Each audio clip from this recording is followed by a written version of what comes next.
લગ્ન પછી છોકરીના આધાર કાર્ડમાં જે નામ છે, અટક છે, હસબન્ડનું નામ છે, એડ્રેસ છે, આવા સુધારા કરવાના હોય છે. જેના અંતર્ગત મેં ઘણા વિડીયો બનાવ્યા કે જેમાં તમે ચૂંટણી કાર્ડ અંતર્ગત કે જે તમે ચૂંટણી કાર્ડ આપીને એનરોલમેન્ટ સેન્ટર ઉપર તમારે જે છે એ સુધારા કરી શકો છો. પરંતુ ઘણા મિત્રોના ત્યાં કમેન્ટમાં જવાબો આવતા હતા કે ચૂંટણી કાર્ડ ચલાવતા નથી, ગેજેટ માગે છે, મેરેજ સર્ટિફિકેટ માગે છે. તો મેરેજ સર્ટિફિકેટ પણ મેં એક વિડીયોમાં ઇન્ક્લુડ કરેલું હતું. પરંતુ મિત્રો એક જ જે વ્યુઅરે છે એનો મને જવાબ આપેલો હતો અને એ જે જવાબ છે એ સાચો હતો. જેમાં થોડું એનાલિસિસ કરીને મેં જોયું તો એ વ્યુઅરના જવાબ પ્રમાણે એ સાચા હતા. એ અનુસંધાને મેં એક કોમેન્ટ પણ પિન કરી દીધેલી હતી, જેથી તમે જે મેરેજ સર્ટિફિકેટને ત્યાં તમે ચલાવી શકશો નહીં એવું પણ મેં ત્યાં કોમેન્ટ લગાવેલી હતી. તો અહીંયા વાત એક જ વધે છે કે જે ચૂંટણી કાર્ડ ગેજેટ કરાવવું છે.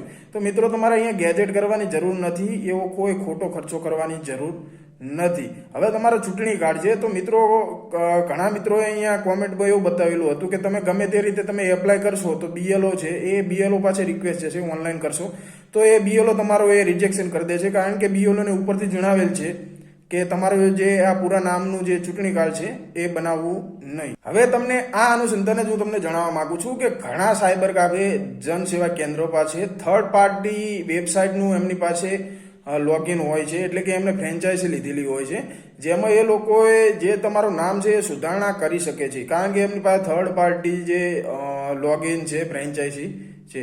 હવે છતાં પણ તમારું બીએલઓ એ પૂરું નામ નથી કરી આપતા. તો તમારે અહીંયા મિત્રો જોવાનું છે કે જ્યારે નવા જે ચૂંટણી કાર્ડ નીકળતા હતા એ ઊભા નીકળતા હતા, એટલે કે એની પહોળાઈ લંબાઈ, એટલે કે પહોળાઈ વધારે હોતી હતી અને લંબાઈ ઓછી હોતી હતી, એટલે કે ઊભા ચૂંટણી કાર્ડ હતા. તો એમાં એવું હતું કે નામ છે, પતિ અથવા પિતાજીનું નામ છે, અટક, આ રીતે 3 ફોર્મેશનમાં આવતું હતું, જેથી આ ચૂંટણી કાર્ડ તમે ચલાવી શકતા નહોતા.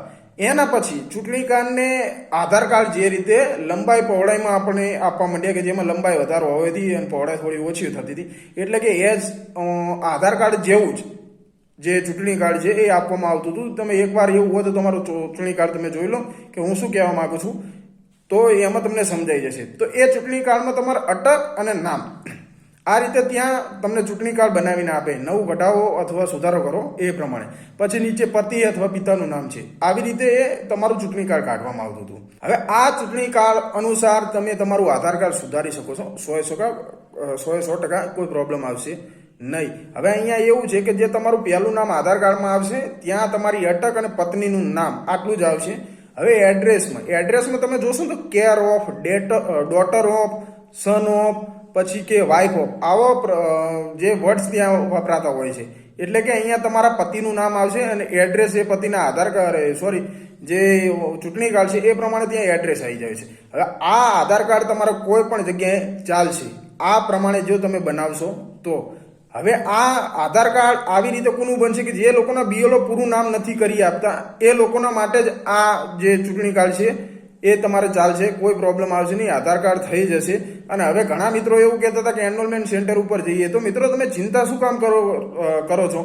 એનરોલમેન્ટ સેન્ટર એક હોતા નથી, ઘણા બધા એનરોલમેન્ટ સેન્ટર છે. ઘણા લોકો તો તમે સિટીમાં રહો તો સિટીમાં 10, 20, 30 જેટલા જે એનરોલમેન્ટ સેન્ટર હોય છે એવું હોય છે. હવે એનરોલમેન્ટ સેન્ટર ઉપર બેઠેલ વ્યક્તિ કે પીએચડી કરેલ બેઠો હોતો નથી, એમને પણ પગારદાર અથવા કમિશન ઉપર કે પોતાનું ચલાવતા હોય, તમારી પાસે પૈસા કઢાવવા માટે તમને પણ હેરાન કરતા હોય.